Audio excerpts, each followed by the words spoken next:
Joining us now for fair and balanced debate, Democratic Congressman Eliot Engel and Republican Congressman Michael Burgess. Both are members of the House Energy and Commerce Committee. Gentlemen, welcome to you both. Thank you. Thanks, Shannon. All right, Congressman Burgess, the president said this week that he wants to count on a few things. He wants to streamline efforts in a few areas, primarily in getting our cars to be more fuel efficient. He says it'll help everyone across the board. Do you agree? I got no argument with fuel efficiency as a strategy, and I in fact welcome the president who's adopted an all-of-the-above strategy. House Republicans have been saying this for years. We need an all-hands-on-deck approach to the energy problems in this country, and the lack of a national energy policy has been a serious shortcoming. But let's face it, there are people who do try to manipulate the market. They are both investors domestically, sovereign wealth funds foreignly. There are lots of people who play in this. We all lived through the Arab oil embargo of 73 and 74. So we know that some countries look at this as a means to manipulate the United States, and most of the big recessions have been preceded by a run-up in fuel prices. So yeah, we need to be busy on this, because I don't know that we've seriously protected ourselves against the next economic downturn, and goodness knows we can scarcely afford that now. All right, Congressman Engel, I want to ask you about the fact that one of your colleagues, Republican Doc Hastings, referenced this week a number of measures that have passed the House but haven't had a chance in the democratically controlled Senate. What do you make of those House measures that they say are aimed at bringing gas prices down? Do you think they're effective? Well, I think what we need to do is have a bipartisan energy policy. I don't think, frankly, it helps if Democrats propose things, if Republicans propose things, and if there's finger pointing. I have sponsored a bill which is gathering lots of steam, along with Congressman John Shimkus, who's a Republican of Illinois, for an open fuel standards bill. I believe, and he believes, that every car that's manufactured in America ought to be flex fuel, meaning that it would run on ethanol, methanol, anything that would help it to save fuel efficiency. And other countries do this. It would cost $100 or less per car. We have natural gas in the United States. We can turn that into methanol.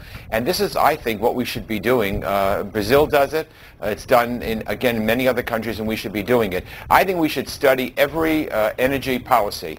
The American people don't want to see a Democratic energy policy or Republican energy policy. We need an American energy policy, and we really need to do it. And I hope that we can do it on the Energy and Commerce Committee by passing my legislation, Congressman Shimkus' legislation, and do it as quickly as possible. Now, that's not going to be a panacea. Congressman Burgess is quite right. It's very complicated. There are all kinds of demands. India and China are driving prices up. Tensions with Iran are driving prices up. To some degree, we're limited in what we can do, but we should leave no stone unturned anyway. All right, Congressman Burgess, is that a kind of bill that you could work for to make all autos flex fuel in the future?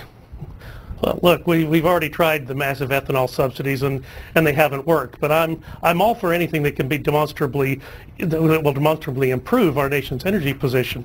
Natural gas as a powering source for vehicles works today. I have a manufacturing plant in my district, Peterbilt, that builds an off-the-line natural gas-fired big rig. I think that's a good idea. The problem currently is no place to gas them up, but for those companies that have local deliveries, that seems to be a strategy that works. The buses in D.C., the metro buses in Fort Worth, Texas, all run off natural gas. I think that's a good first step. It's a much cheaper transportation fuel than is unleaded gasoline.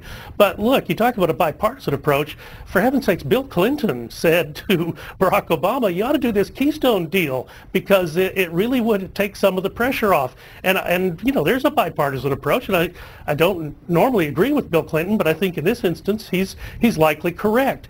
The problem is, in order to insulate us from the disparaging aspects of the world market, we need to increase American energy production, and we need to do so in every way that is feasible. The president likes to take credit for the increased production in this country, but honestly, he has not had much to do with that. This is oil that's produced on state lands, like in Texas, oil that's produced and gas produced on private lands, but the big problem is the lockout on the federal lands, both onshore and offshore, where the president refuses to budge and refuses to even talk about the issue. That is a problem. All right, Congressman Burgess, Congressman Engel, I thank you both for your time. It sounds like there is a glimmer of a little bit of common ground between the two of you. We hope that you find more of that as you move ahead in your work on the Hill on this particular topic. Thank you both for your time. Thank you. Thank you.